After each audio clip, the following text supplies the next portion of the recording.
What is going on, everybody? So it's been quite a while since we uploaded any kind of video or anything. It's been kind of crazy with what's been going on. Everybody's been stuck at home. Me and my brother got laid off for a while. He got called back in. I'm still laid off, so I've been working on projects pretty much this entire time as like side work to try to make money. So it's all been stuff that we've been done in videos before. So like if you guys have watched our Instagram, you've seen like it's not really anything we can make a video off of. So that's why there hasn't been any videos. It's just we've been working on 5-speed swaps and lift kits and anything we can do to make side money. So that's why there's been no videos. But today I figure it's a good chance to start on my wagon, get a few things done. I've been saving a bunch of parts to try to do all this at once, but I think I'm gonna just kind of segregate it a little bit, do these upgrades, and then do what I have planned later down the line, because that's gonna be kind of a big project. So let me show you what we got going. All right, so I have this TD05H16G from Japan. I got this off my buddy for a good deal. It was actually rebuilt. The same sort of compressor housing size as the one I have on there, the CX Racing 16G, but this one has the built-in 90-degree inlet, so it has a nice flow all the way in, and it doesn't. So if you remember from the build, this one doesn't have that 90 on it, and it actually crimps the intake like pretty much all the way closed, and I lose a ton of top end, and then the boost actually drops up above like 5,000 RPM. It drops 4 or 5 pounds or so sometimes. I've been trying to combat that with my GFB boost controller, and it does help. So now it holds like 15 or 16 up in the top end, so it only loses about 2 pounds, but still it's sucking shut and not good. So I'd really like to get this thing on there. I'm thinking about swapping the back housing, because the CX Racing one is bigger. It's a bigger AR exhaust housing, so it might spool a tiny bit slower, but I think with this inlet it should even out, and with the extra back housing it'll reduce back pressure and hopefully give us more top end power. So that's kind of the idea. We did it on my brother's 91 SS. He has a billet wheel in his that he got from Kunigawa Racing. This is just going to be an OEM wheel, but with hopefully a bigger back housing for more exhaust flow. So I have to actually get the other one off before we could do that. But the other thing I wanted to talk about are these. So as you guys know, first gen Legacies are waste spark systems. So when we built this thing, we did an MSD coil pack from an SRT4, which is a good upgrade, but it's not as good as having individual coil packs. So I got these off an STI. So these were used off an STI. I actually got them from Steve Toon from HMS. He sold me these for pretty cheap. So they just had to. I was missing a couple boots and a few little things, that's what got me such a good deal on them. So I got that, and then really all you really need, since I already have a 20G ECU, because you do need a 4-channel ECU for this swap. So the stock computer can't do this, so because it only has 2 outputs for each coil. See, there's 2 right here. So the OEM ECU can only do waste spark, but once you go convert to a 20G ECU or a Rob Tune, which is based off a 20G ECU, you can basically just plug in one ignition one for each cylinder, because it has 4 signal wires. And so I got this harness off my buddy Brian. He was making these for people, which you can make this yourself. It's really, really simple. Each one, I got these connectors off Amazon for like 20 bucks. And then each one is just a signal wire, a ground, and a power. And then they just kind of merge in here. So all the signals are individual right here. So each 1 through 4. And then they merge. So then 2 to 1 merge. And then 2-to-1 merge, and then these two merge. So you just have one power and one ground right here, which I'll actually take from the old coil pack. I'll just cut this connector off and take the power and ground from that and hook that up.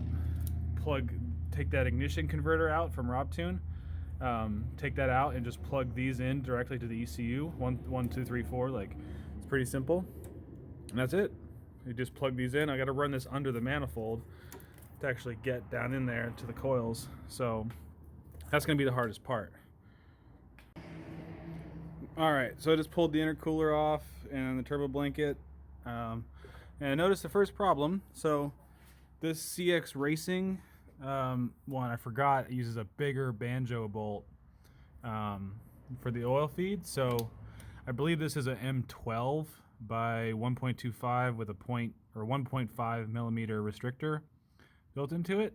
But the OEM style TD05 has an M10 by 1.25. So obviously that's not going to fit. So I just looked up on Kunigawa's website. They sell a lot of high quality turbo parts for all kinds of cars. So I just bought a M10 by 1.25 banjo and bolt. It comes with gaskets for like $10, super cheap. Also got new downpipe and uppipe gaskets from them for another like $15. So $25 should solve all those problems. But that means I can't totally finish it until this stuff gets here. So that's kind of a bummer. But that's what happens with CX Racing, like cheap eBay parts. So still got to work on getting the rest of this off. I was hoping to not have to take my whole intake off because this Apexi intake actually is bolted in, which is super nice. But you can see, not really. Let me grab a flashlight.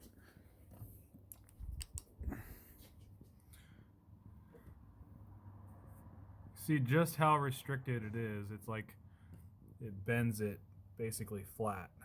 So not good for horsepower. It's a great turbo. I don't really have many issues with it except for when it's really, really cold. My car just makes so much oil pressure.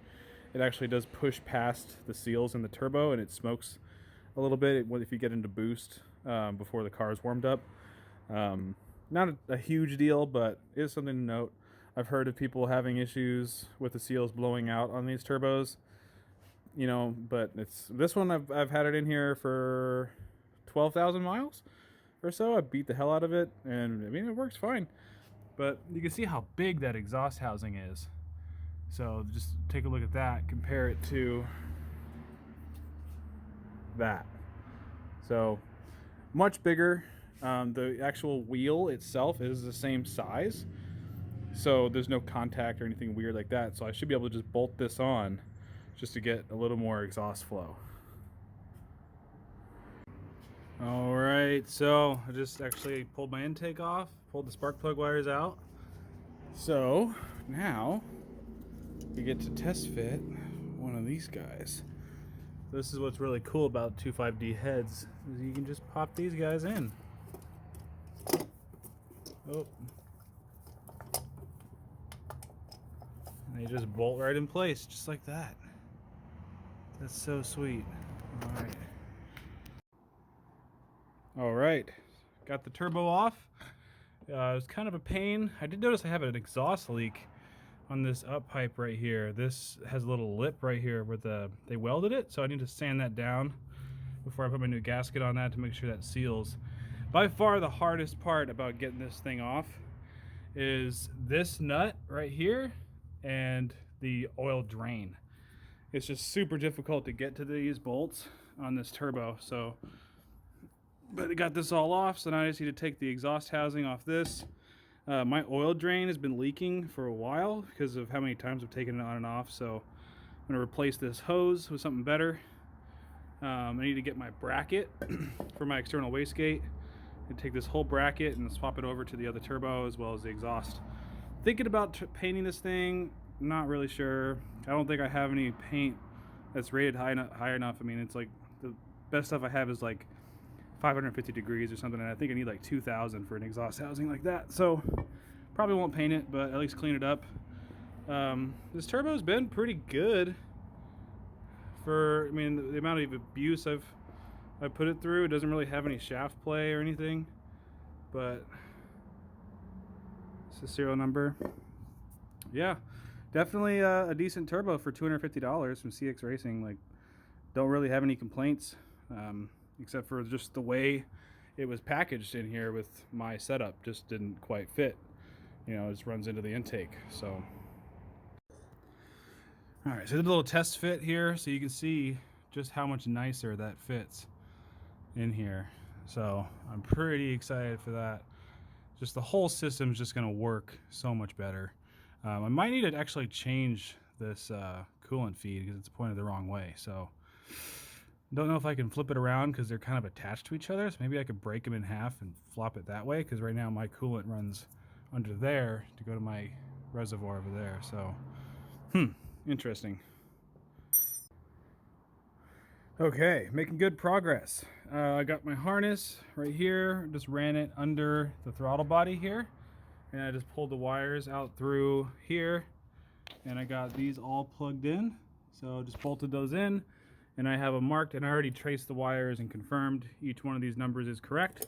So if you're making your own harness, obviously just double check everything. If you bought one, double check everything. Ran this side over, so I just put it under my injector harness. This has tons of insulation, so that'll be good. And just plug those in. White connectors go in front, black connectors in back on both sides, but I also have them labeled. So that's just how WRXs are. It's an easy way to remember, like white ones are the front ones, and so on. So, all right, making good progress. So now I just need to hook up power and ground, and my source is right here because this is my old connector. So I'll probably cut this off and keep it, because that's good if anybody else wants to do a MSD coil pack conversion. You know, pretty plug and play, easy upgrade. So let's start working on the turbo. Okay, so I'm just swapping stuff over. I'm gonna end up using the CX Racing coolant feed, just because I like how this one, like the original one, I broke off. It went right there, but it points forward. And with my coolant setup, this one just is going to work a lot better, point backward to run my coolant line under by the transmission. So next I'm going to pull this back housing off, because you can see the size difference is pretty substantial. So I got to swap over this bracket as well. Okay, so we got the big housing on the JDM turbo. I also put this on here just kind of loose. Swapped over my bracket, which is really easy, just 2 bolts there. You got to make sure you get the length right. This is a Grim Speed thing. It was like 30 bucks. But you got to make sure you get the length right, because you want to actually be like cinching it down. Like you want a tiny little gap here while so there's actually tension on the wastegate actuator in the back. So that should work. Gives a lot more room, bigger exhaust housing, and the better compressor side as well. Okay, so wiring.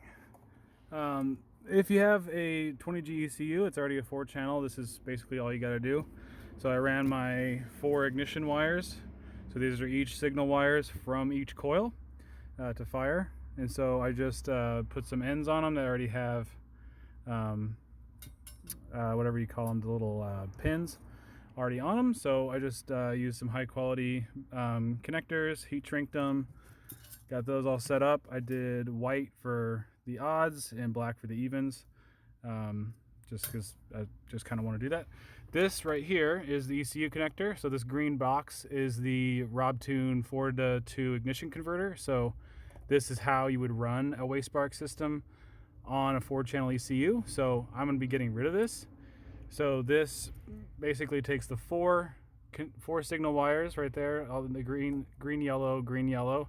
That's each signal wire from the ECU, and it converts it down into 2 signals on the back of here, and it has a power and a ground. So what I need to do is depin these, and the easiest way to remember the order is the small side that has these 3 right here.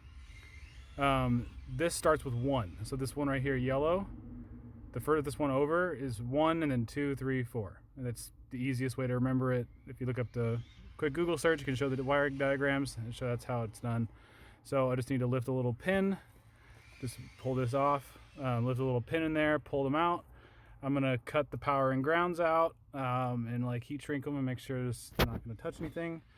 And then just pop in these guys and they should just click in place, and then close the connector, plug it back in, and the ECU part of the wiring is done.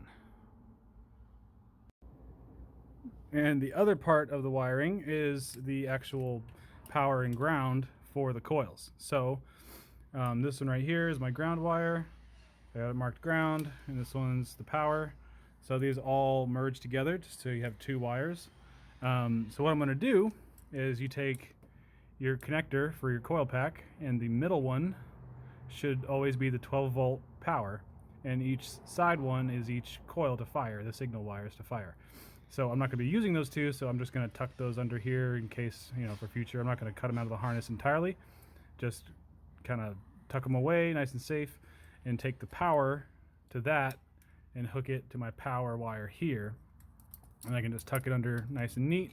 And this one is a ground, so I'm going to take this and put an end on it and actually ground it to the block, just so that each coil, because the coils are mounted to the block, so you want their ground to be really solid and just directly to the block. It's the easiest way to do it. So I'll just put it on a bolt, maybe this bolt here, or actually that one's going to get pretty hot because the turbo's right here. So I'll find a nice safe place to put it away from all the heat, and that's all there is for the wiring. Alrighty, so got my power wire all connected. I wrapped up the other two signal wires that I'm not using in heat shrink, and then just kind of wrapped the whole thing in electrical tape. So got a good high quality connectors. I'll just tuck this down under the manifold. I ran my ground over this way into the master, and I tied it into the other chassis grounds right here. So that should be good. I also got my wiring all in there. Those were a huge pain in the ass because the Robtune ignition converter, this thing, has these pins that just did not want to come out, and one of them broke off in there. So it's finally back in there. Got them in order, 1 through 4. So the actual ignition part of this swap should be done. I am waiting on a new PCB stuff because I'm going to update to like an 07 STI style PCB system. So I need to get a barb fitting to replace this PCV valve, and then the PCV valve is actually going to be located here to come out of the block, go into my catch can, and then go back into the intake that way. It should work a lot better. So once that comes in the mail, then we can actually put the turbo on. I got my new gaskets ready. I filed this down a bit because there was a lump from the weld right there that was causing an exhaust leak, so I ground that down. That should be all good. I got this really high quality hose stuff that's rated to like 1,000 degrees or something. It's like braided. So this should hopefully fix my drain problems. The turbo's all ready to go. So I got these tight. I'm using the original one for the lower one, and then the CX Racing one for that one, so it points backwards. It's all ready, so just waiting on parts. Alright, so typically on these 22Ts and the first gen Legacies, you have what they call the F pipe. So mine is obviously broken because the end of them break off all the time because they just end up turning super brittle because I mean these are old cars. So anytime you end up taking the transmission out or anything, these things break and they're impossible to find. They just attach right here to your main crankcase, and they F into basically your PCV valve and over into the valve covers. I think, no, the other one goes into the airbox. So this is what you can do basically to upgrade that and just get rid of that whole thing altogether and not have to worry about that. So this is the main thing you need. This is a PCV assembly for like a 2007, like a GD STI. This basically goes on in place of down in here, and it has a PCV valve built in. So basically what you need to do is find a nice way to tuck this down in there and then run this straight to your where your PCV valve goes with a barb fitting. So I just went to Ace Hardware and I got this little barb fitting. This one should work. It's I think it's a 1/4 MPT to like a 3/8 barb. I think that's what it was. Just take your PCV valve out and just go down to Ace Hardware or whatever your auto parts store is and just match it up to that. But this will replace, it'll thread into the intake there. And then I'll extend this hose over to that. And then I have a catch can, which I'm actually redoing all these hoses with transmission cooler line. But we're gonna take this one and run it, either you would run it to your intake on your airbox, or you could run it into your relief in the catch can. So I'm going to be getting rid of all this old hosing, make it look a lot nicer. Pop this guy in here, barb fitting in there, and that is a way better PCV system than the factory one. It should flow a lot better. It should not get as much buildup, and you can get these for about 28 bucks. And you don't have to have some crazy rare part that's just going to end up breaking and then you're screwed. So for all you guys who have turbo legacies in the States or otherwise, this is a really good option to upgrade all your stuff. Okay, got that barb in there. Make sure to put some thread tape on it so it doesn't leak. And I can go ahead and put the PCV in there. All right, there it is. So this is it, all installed. Just put a hose clamp on the bottom. I ran this is actually PCV valve, so I ran this under the manifold here, up along the top, and then into the barb right there, just so it's away from all the heat, because the turbo's right here. So this is actually perfect so that I can run this around back here into my catch can there. So very good upgrade for all you guys out there. You know, you don't have to worry about this stupid F-pipe anymore. It's just pretty sweet. All right, so I redid all my lines, just mashed up all the links and replaced all these. So this is actually oil rated. So now it's time to put the turbo on. This thing's all ready. I just need to connect this one to this one on the catch can. Once the turbo's in there, I can figure out how to route it, so it's not really in the way. The hardest part is going to be getting that oil drain on. Once that's on, it should just all kind of go together, but let's get that on there.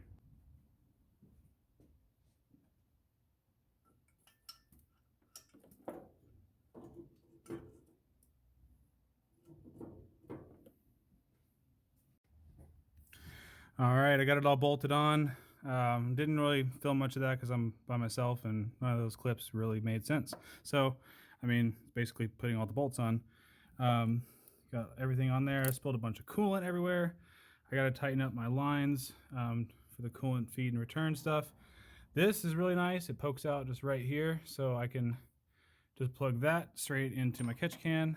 I got to run my vacuum line back over there and just kind of resituate these things here. You know, maybe push it down inside there. There's a bunch of flexibility, so I'm not too worried about it, but all this stuff was lining up pretty nice. All right, so finished putting on my intake, bolted on the intercooler and everything. Everything fit really nicely. So you can see I just ran that PCV right over the top of the turbo. It's pretty perfect how that thing was already pre-bent and everything. So that's all done. I got my oil feed set up for that. It was actually an M10 by 1.5 millimeter banjo bolt. So that's what I got. That's the thread pitch is 1.5 millimeter, not 1.25 like I said earlier. So I think that was a different, maybe the TD04 was like that, I don't remember, but basically I got the right one, so should be able to start it up now. So hook up the battery, hopefully, fingers crossed, everything runs good. All right, let's give it a shot.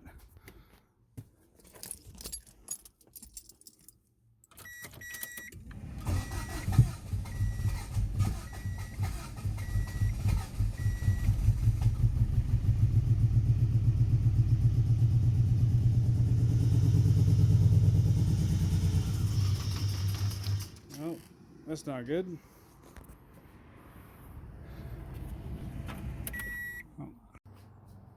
All right, so got everything figured out. I did have a small issue in my harness, so I think one of the connections got pulled on a little bit too hard, and so one of the power wires was jumping to ground, so I fixed that.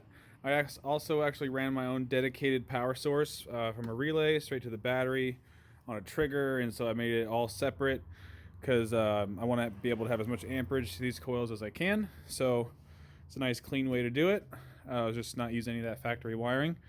So the actual problem, as you guys saw, it was misfiring like crazy in the last clip. That was because this ECU from RobTune actually has a different pinout than normal EJ20G ECUs have. Normally it's like the pins just go 1, 2, 3, 4. But this one, it's actually, he's laid it out in the firing order of the engine, not just the cylinder numbers. So it goes 1, 3, 2, 4. And so it was misfiring on 2 and 3, and so wasn't happy. But now, go in here, start her up.